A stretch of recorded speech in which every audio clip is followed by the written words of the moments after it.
What's up guys, it's McNulty here. Welcome back to the channel. So today we have the Challenge Festival 2, which has just dropped in once again. And the Summon Portal has brought along with it just a single new hero this time. So we've got one measly little new hero in the portal, featured alongside some other amazing heroes. But today we are going to have a look at this, I was going to say young lady, but she's not. This grumpy old lady, Belladonna. We're going to go ahead and have a look and see what she does and see whether she is going to be one that you want to get your hands on, especially with everything that's going on with the new Alpha Ethers. So let's just have a look at her. So first of all, we have another dark hero. She is of the rogue class, so right away I'm loving that. Obviously the rogue class is great because she gets a chance to dodge special skills, damage incoming from special skills, and she is of the Bard family. The Bard family is absolutely amazing because they support other solo heroes, and solo heroes get 5% mana generation. So in case you didn't know, a solo hero is going to be any hero on her team who's not part of the Bard family. So that mana bonus of 5% just comes as standard right off the bat, and you can make of it what you will. There is a little secret trick to the Bard family bonus, which I'm going to let you guys in on. In case you didn't know, you can speed up a slow hero in some cases to the point where they're going to be able to go off within 9 tiles. So technically making them an average hero. It doesn't work with everybody. It can work with certain heroes.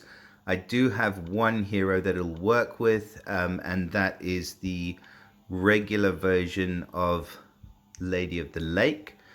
Because if you look at her talent grid, she gets the 4% mana bonus, and also she takes advantage of the big 5% costume bonus if you level up the second side of the costume. So if you add those two together, plus 20% from a mana troop, leveled mana troop, it will have to be at least, I think it's a level 27 Cyclops troop, plus any of the Bard family heroes, and you're going to be able to get that slow hero to go off within 9 tiles. So it works for the heroes who have the 4% mana node.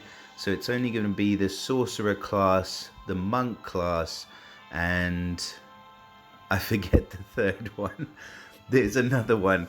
But yeah, just a nice little tip for you guys, and that's why people really want to get their hands on these Bard family heroes. I don't think it's by mistake that SG have done that. So she also gets this passive. So she's got a passive which is mana increase reduction. So she reduces the amount of mana increased by special skills by 50%.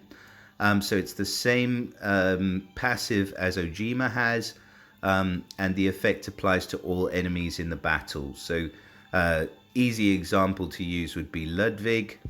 So where his mana is increasing or boosting the mana by a certain percentage every turn. If you have Belladonna on your team, her passive means that the mana increase is going to be lessened by 50%. Shit, I can't even speak English this evening.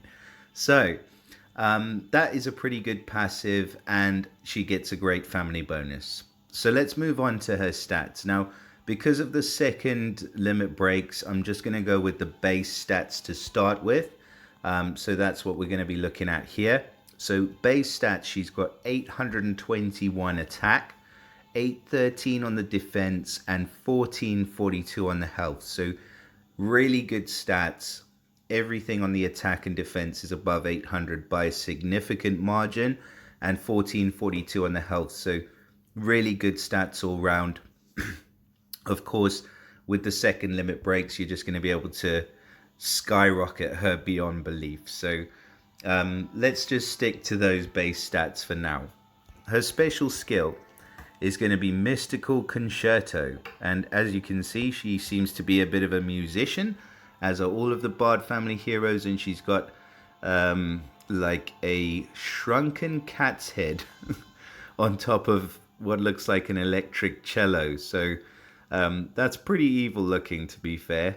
And a bag full of potions of all sorts, and maybe an eyeball in there as well.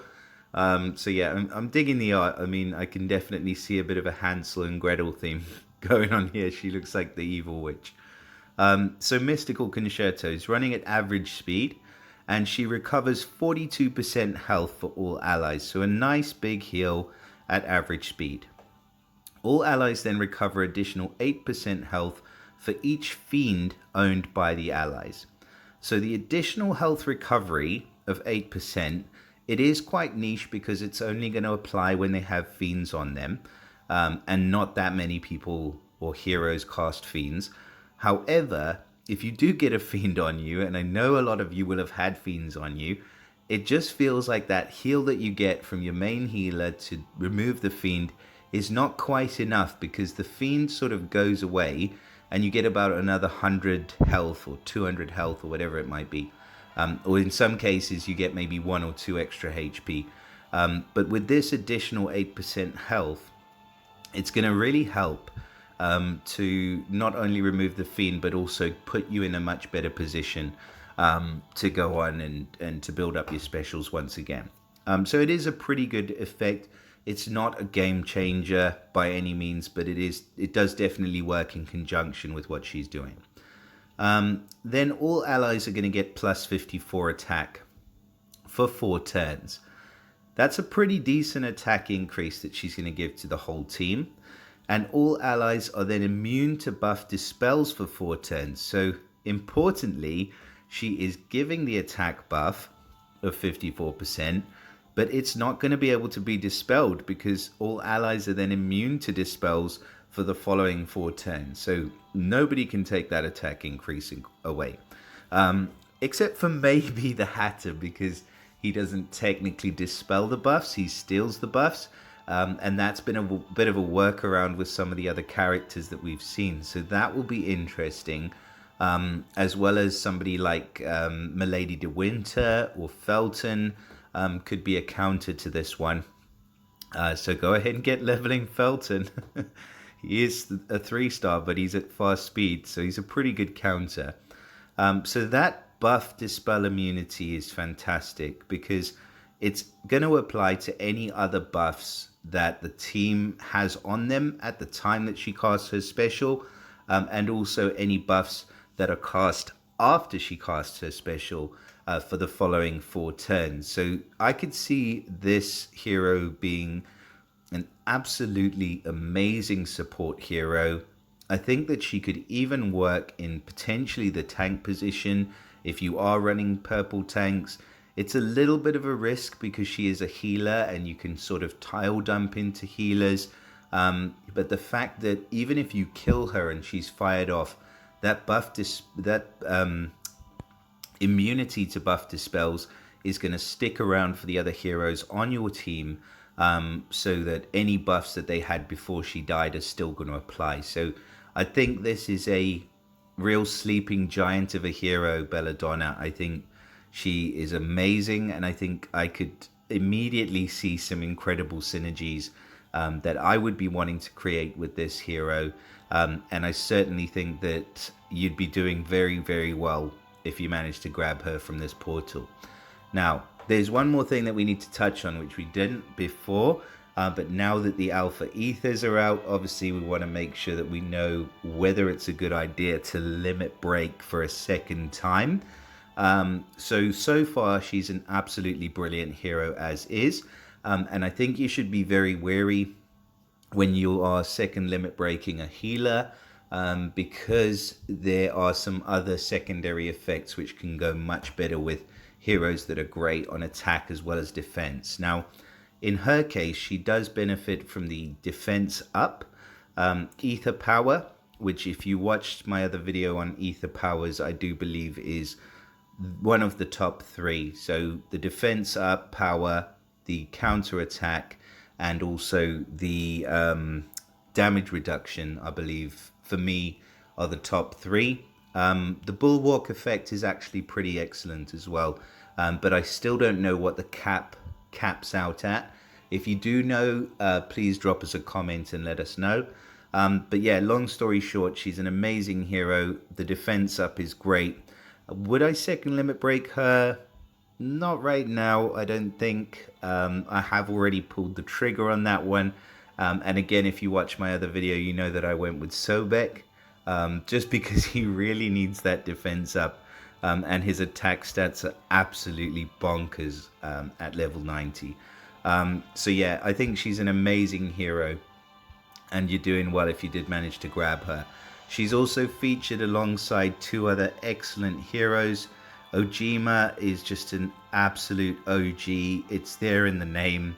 And he's just the best minion control hero in the whole game by a long way. And Phoenixa is also a pretty good hero. I mean, she does similar things. And we're not here today to talk about Phoenixa. But any of these bard heroes that you grab are going to be worth leveling, if only just for the mana bonus that they give, but also because they have some pretty amazing specials as well.